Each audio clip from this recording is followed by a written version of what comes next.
Ustedes saben que les había dicho al comienzo que íbamos a tener cosas importantes e interesantes para compartir con ustedes.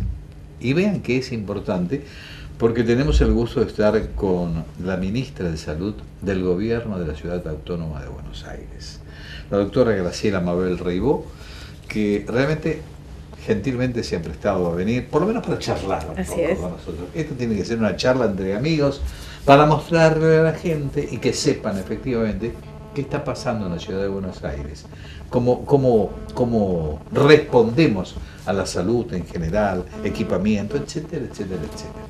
¿Cómo le va? Bien, un gusto que esté con nosotros. Bien, buenos días, mucho gusto, encantada de haber venido. Bueno, yo dirijo un ministerio, que es el Ministerio de Salud, que cuenta con hospitales y con el servicio de emergencia conocido por todos, que es el SAME. Tengo todo un equipo que trabaja todos los días conmigo. Tengo 34 hospitales que dirigir, con sus respectivos directores, y 43 centros de salud, que son centros de atención primaria, que es el primer lugar de atención de los vecinos hasta llegar a situaciones más complicadas o estudios o prácticas en los hospitales. Una labor realmente ardua en general, esta que le toca, porque me da la impresión de que Buenos Aires es como el centro de atracción de todos los enfermos latinoamericanos, del país, de las provincias. Tenemos una constitución que dice que tenemos todos los hombres del mundo que quieran pisar el suelo argentino. Eso para nosotros es una dificultad porque tenemos que ser muy generosos, ¿no? Y también el conurbano bonaerense acude a nuestros hospitales todos los días, ya sea porque trabajan en la ciudad o porque no encuentran respuesta en los lugares. Últimamente en la provincia de Buenos Aires ha habido en algunos hospitales problemas gremiales de insumos, etcétera, y entonces la afluencia a la ciudad es enorme. En este último tiempo que tuvimos la epidemia de bronquiolitis, por ejemplo, el 89% de las camas ocupadas era con niños de la provincia. Así que a lo mejor los habitantes de la ciudad tienen obras sociales o tienen prepagos y no consultan tanto a los hospitales, pero en realidad en nuestras camas estaban ocupadas la mayoría de las semanas.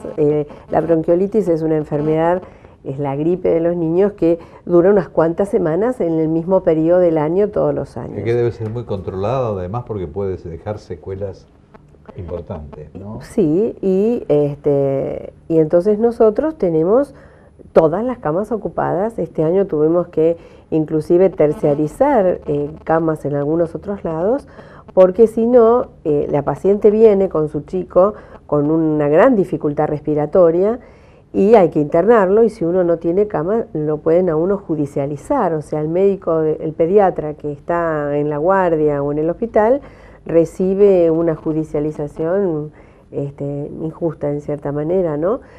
Tampoco podemos, si el chico está con una dificultad respiratoria importante, decirle, no, mire usted, es del conurbano, no se atiende. Somos amplios, lo atendemos, somos médicos, lo atendemos, pero a veces las camas se nos acaban.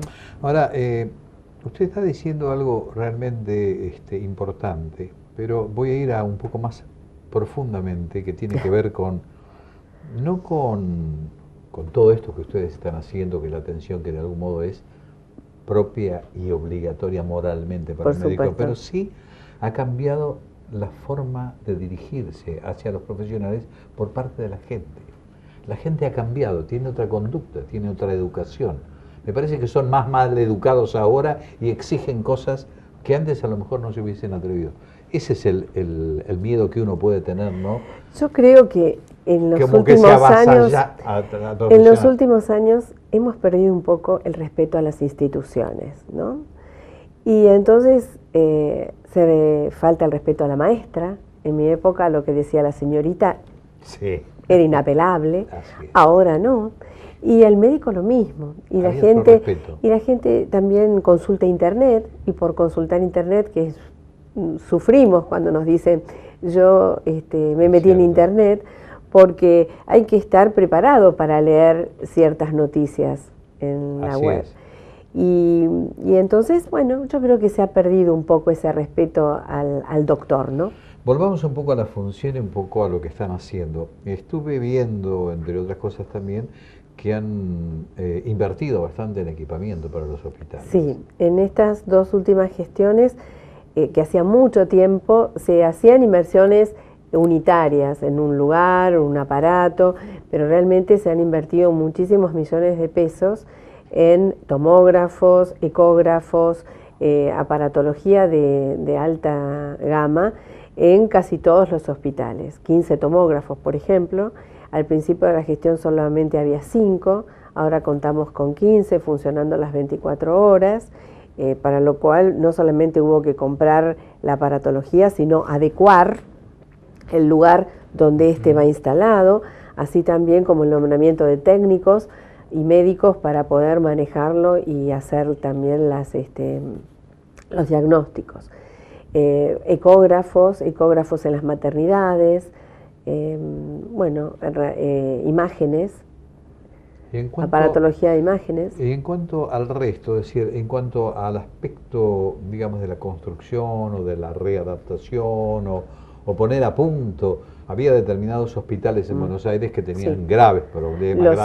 Los hay todavía. O sea, los hospitales son muy añosos. Tenemos hospitales de más de 100 años, muchos. Entonces, usted imagínese, una casa necesita un mantenimiento todo anual. Y acá los edificios son muy antiguos y cuando se hacen reparaciones, no solamente es lo que se ve, a lo mejor hay que cambiar las cañerías, metros y metros y metros de caño de un hospital, que la gente a lo mejor eso no lo ve, pero eso hay que hacerlo, porque si no, no hay agua, no hay gas. Entonces, siempre tratamos de hacer mejoras en esa situación crítica, que va por abajo, que no se ve, y después, bueno, tratamos de mejorar lo que se ve. Claro. Pero no, siempre falta algo. Se han hecho muchas obras en todo este tiempo y se siguen haciendo y están proyectadas muchísimos millones en obras, pero nunca es suficiente porque son muchos. Es cierto. Yo me refería, cuando estuve hablando de este tema, en lo que era un hospital por excelencia, que era el Rivadavia, ¿no? O sea, yo no sé cómo estará ahora en estos momentos, pero estaba muy deteriorado. Y bueno, en el Rivadavia se siguen haciendo y se va a tener que seguir haciendo mucho, porque el Hospital Rivadavia es un hospital exnacional. Ese hospital, yo hace 37 años que soy médica y hace muchísimos años que a ese hospital no se le hace nada. Entonces, se han cambiado muchas estructuras, pero aún falta mucho por hacer. Hay todo un pabellón de cirugía que está por hacer, se ha colocado el tomógrafo en el hospital, se han entregado un mamógrafo nuevo al servicio de mastología, se han dado ecógrafos a la maternidad, que es una maternidad muy importante, pero ediliciamente todavía hay mucho por hacer en el Rivadavia. Ahora pregunto, yendo un poco al médico, al profesional, ¿cómo se manejan con las residencias, cómo se manejan con las especialidades? Porque se reciben en la facultad, pero tienen que ir a formarse obligatoriamente. Bueno, en docencia tenemos un sistema de residencias y un sistema de concurrencias. Las residencias tienen un salario y las concurrencias no. Las residencias duran entre 3 y 4 años según la especialidad y las concurrencias duran 5 años. El plan de residentes y concurrentes es el mismo, o sea, el médico termina formándose igual. Pero hay especialidades que este año han quedado desiertas. Por ejemplo, la terapia intensiva neonatal, nadie se anotó para ser residente en esa especialidad. Qué raro, ¿no? Sí, así que hay especialidades críticas en este momento que hay un examen de residentes, se dice cuál es el ranking para que cada uno elija su hospital y después hay una readjudicación, porque los chicos cuando se reciben no solamente dan examen en la ciudad, dan examen también en hospitales privados y en hospitales de la provincia. Entonces, en la que salgan, después eligen cuál les conviene más. y en general en todas partes, la terapia intensiva pediátrica ha sido un desierto. No le pregunto por los anestesistas, ¿no? Los anestesistas no quedaron desiertas. El problema de los anestesistas es después, cuando la terminan, sí, que se van. El esquema es realmente, yo me acuerdo siempre, le había hecho una nota al doctor Florencio Escardón, una de las últimas notas que le había hecho, recordando cosas, digo, bueno, doctor. Entonces dice, no, digo, ¿cómo no? ¿No fue? ¿No se fue? No me fui, ni me iría nunca, porque yo estudié gratis acá en el país. Entonces yo le tengo que devolver a la sociedad lo que la sociedad me dio a mí. Eso es lo que no comprenden muchos profesionales que están a mi lado. ¿Qué les falta hacer, mi estimada doctora? Tienen mucho para hacer, pero lo más inmediato, como para que la gente sepa que está trabajando. Cuidarlos. ¿No? O que se cuiden también. Sí, tenemos que hacer mucha prevención. Hay que hacer prevención y, por supuesto, darles los elementos necesarios una vez que acuden a nosotros, que lo merecen, para eso pagan los impuestos, ¿no? Ojalá que tenga éxito en su gestión y que es pueda difícil, cumplir. es un desafío. Ajá. El doctor Escardó es el que me decidió a mí a ser médica. No me digas. Sí. Cuando terminé mi colegio yo no sabía muy bien lo que iba a hacer, pero nos habían hecho un test y decidieron que hiciéramos unas visitas por grupo. Y cuando fui al instituto del doctor Escardó, que no lo conocía más que cualquier vecino, me contó con tanto entusiasmo lo que hacía, que volví y dije, voy a ser médica. Y voy a ser médica pediatra. En mi casa, que me veían floja para todo lo que era medicina porque me impresionaba, no me creyeron.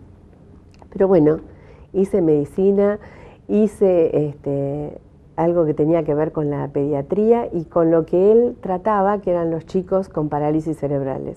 Así que la vida me fue llevando a... Y siempre lo hice con amor. Y aceptar esta propuesta fue un desafío. Yo sabía que me iba a encontrar con problemas, no tantos, no tantos, pero si uno no intenta mejorar las cosas, es muy fácil criticarlas desde afuera. Y nada más. A ustedes el próximo viernes, a partir de las 13 horas, volveremos a estar con otro programa de diagnóstico y debate. Hasta ese momento, y muchísimas gracias.